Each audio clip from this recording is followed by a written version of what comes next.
I'm sitting here with Michael Mann, the Executive Director of the Integrated Tribal Development Foundation, and our partner, meaning on our global grant. This is the Rotary Club of Fig Garden in Fresno, California, our international partner, and we are the host club, Chiang Mai International Rotary Club. And we were very, very fortunate as we were researching this grant and the grant opportunity to find an organization that has 30 years of experience doing the kind of work that we wanted to do in the villages here in northern Thailand. So Michael Mann, it's so good to be here in our very first village, which is now completed with the water project done. And I really would like to have an opportunity to talk to you and give you an opportunity to share what you know from 30 years of experience about what works and what doesn't work when it comes to building water systems that provide clean water and building sanitation systems which provide toilets and places for bathing in mountain villages, many of which do not even have electricity here in northern Thailand. So I'm going to just open the mic to you right now and say, can you just give us a background on what it is you do, why you do it, and why it works so well? Yeah, I've lived in Thailand a long time, since I was 2, and I've seen the changes that take place. And I've seen how sometimes the development approach is a Western approach. But sometimes the Western approach is not sustainable, because once that Western, whoever is watching over the system or teaching the system, once they leave, it falls apart. So if you think about it, clean water is a basic necessity of life. And when you go into a village and you want to do agriculture, you want to do education, you want to do health, they're not interested in that if they're thirsty for water, clean water. If they have to spend their days walking to streams, a lot of times it's the children and women that have to walk to the stream and walk for half an hour or 15 minutes or even an hour to collect water and bring it to their homes. It's rough on the family, and it takes time too. Especially in the rainy season, if you think about it, to go take a shower or a bath or soak in the stream. By the time you get home, you're all dirty again through the mud and all that. So why not bring water and do a project that brings water to the community? And so we researched it, and through trial and error over 30 years, through our own experience, gave a system that is gravity fed. You take water that's virgin clean anyway. They could probably even drink it if it didn't go through the filtration.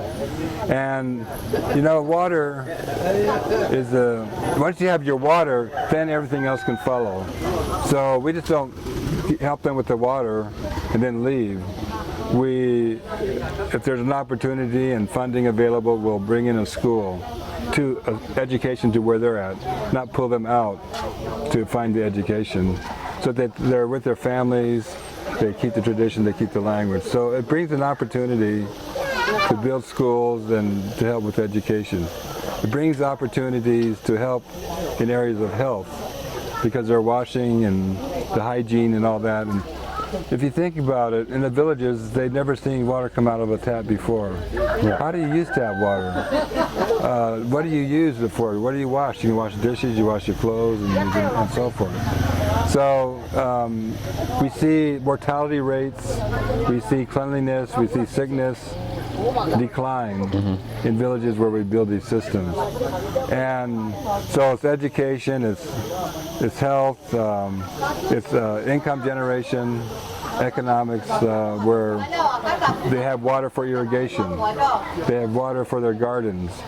There's water to build the schools, because you need to mix for cement. And there's water, because they have water for irrigation, that helps with their crops that they can sell more. So, you're building the hygiene, you're building the community, you're helping with the income generation, you're helping with the education. So water comes first. Yeah.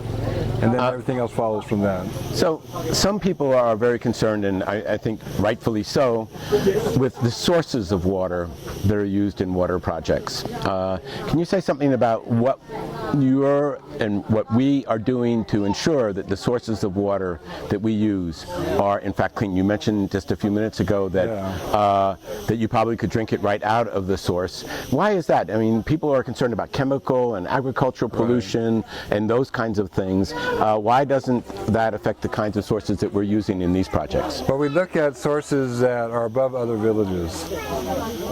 We look at sources that are above any kind of agriculture or any kind of companies or virgin forests, virgin streams where the water is coming from. And sometimes that can be 17 miles away. Yeah. And these are all done by hand and trenching and all that. But it's a clean source. And it's a source that has water, enough for drinking and irrigation and so forth. And then we build a filtration system that it goes through, and I can explain more about that later or now. Or No, now it's good. the filtration systems that we use, locally they can be maintained. First you got rocks, then you got charcoal, then you got a screen, then you got sand on top. And the water from the source, which is already clean in the first place, comes in through the top, goes down the bottom, then we have pipe in the bottom, so then it works its way up, but through the pipe. So it's going through rocks, charcoal, sand, and then out to the storage tank above the village, and then down to the faucets, and then eventually into their homes. So the sand helps take out any artifacts or limbs or small leaves or debris. That's what the sand helps does. It takes out some smells. It takes out the silk. It helps take out some of the iron between that and the charcoal. It takes out the smells. Takes out some bacteria. And so the water is even cleaner now for drinking. And it's going through these systems, and we've had people suggest UV light, chlorine and all that, but it's good, but it's just not sustainable. Here they can make their own charcoal. They can find their own sand in the stream, and of course you got rocks around that you can find and collect. And that is really the key, isn't it? The sustainability, because doing a project that works is not enough. You have to do a project that works and is sustainable. And you have done the Integrated Tribal Development Foundation with the help of other foundations, and now with the help of the Rotary Foundation, have done over close to 300 villages. You were saying you're 300. The 300 villages, 300th village had just been completed. Is that right? With Rotary Fund. With Rotary funds.